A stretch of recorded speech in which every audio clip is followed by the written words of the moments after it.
Salaire, prix et profit. Karl Marx. Production et salaire. La démonstration du citoyen Weston s'appuyait essentiellement sur deux hypothèses.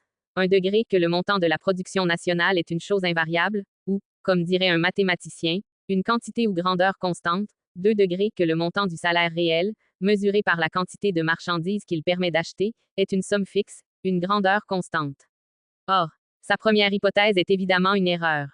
Vous constaterez que la valeur et la quantité de la production s'accroissent d'année en année, que les forces productives du travail national augmentent et que la somme d'argent nécessaire à la circulation de cette production croissante change continuellement. Ce qui est vrai à la fin de l'année, et pour des années différentes comparées entre elles, est vrai également pour chaque journée moyenne de l'année. La quantité ou grandeur de la production nationale change continuellement. Ce n'est pas une grandeur constante, mais une grandeur variable et, si l'on fait abstraction complète des variations dans le chiffre de la population, il ne peut en être autrement, étant donné la modification continuelle de l'accumulation du capital et de la force productive du travail. Il est tout à fait exact que si une hausse du taux général des salaires survenait, quels qu'en soient finalement les effets, en soi, elle ne modifierait pas immédiatement le montant de la production.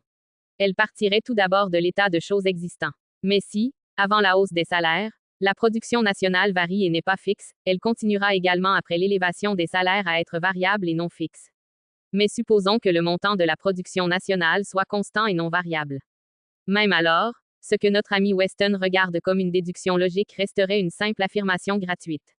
Si j'ai un nombre déterminé, disons 8, les limites absolues de ce nombre n'empêchent point ces parties de modifier leurs limites relatives. Si les profits sont 6 et les salaires 2, les salaires peuvent monter à 6 et les profits tomber à 2 et cependant le montant total restera 8. Ainsi le montant fixe de la production ne prouverait nullement que le montant des salaires soit fixe. Comment donc notre ami Weston prouve-t-il cette fixité? En l'affirmant, tout simplement.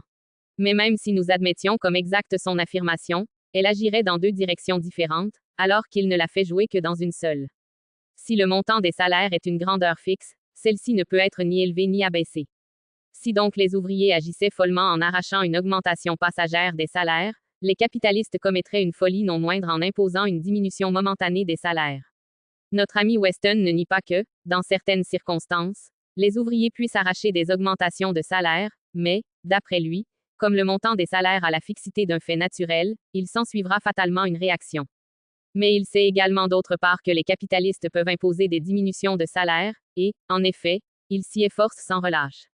En vertu du principe du niveau constant des salaires, une réaction devrait nécessairement s'ensuivre dans ce second cas aussi bien que dans le premier. Les ouvriers, par conséquent, auraient raison de se rebeller contre la tentative d'abaisser les salaires ou sa réalisation. Donc, ils ont également raison de vouloir arracher des augmentations de salaire, car chaque réaction contre les réductions de salaire est une action en faveur de leur augmentation. Par conséquent, suivant le principe même du niveau constant des salaires du citoyen Weston, les ouvriers devraient, dans certaines circonstances, s'unir et lutter pour des augmentations de salaire. S'il nie cette conclusion, il lui faut renoncer à l'hypothèse dont elle découle. Au lieu de dire que le montant des salaires est une grandeur constante, il devrait dire que, bien qu'ils ne puissent ni ne doivent monter, ils pourraient et devraient plutôt baisser, dès qu'il plaît au capital de les réduire. S'il plaît aux capitalistes de vous nourrir de pommes de terre au lieu de viande, et de bouillie d'avoine au lieu de pain blanc, il vous faut subir sa volonté comme une loi de l'économie politique et vous y soumettre. Si dans un pays, par exemple aux États-Unis, les taux des salaires sont plus élevés qu'en Angleterre, vous devrez expliquer cette différence dans le niveau des salaires comme une différence entre la volonté des capitalistes américains et celle des capitalistes anglais, méthode qui simplifierait beaucoup l'étude non seulement des phénomènes économiques, mais aussi de tous les autres phénomènes. Mais même alors, nous pourrions demander pourquoi la volonté des capitalistes américains diffère de celle des capitalistes anglais. Et pour répondre à cette question, il nous faudrait aller au-delà du domaine de la volonté. Un curé peut me dire que Dieu a une volonté en France et une autre en Angleterre.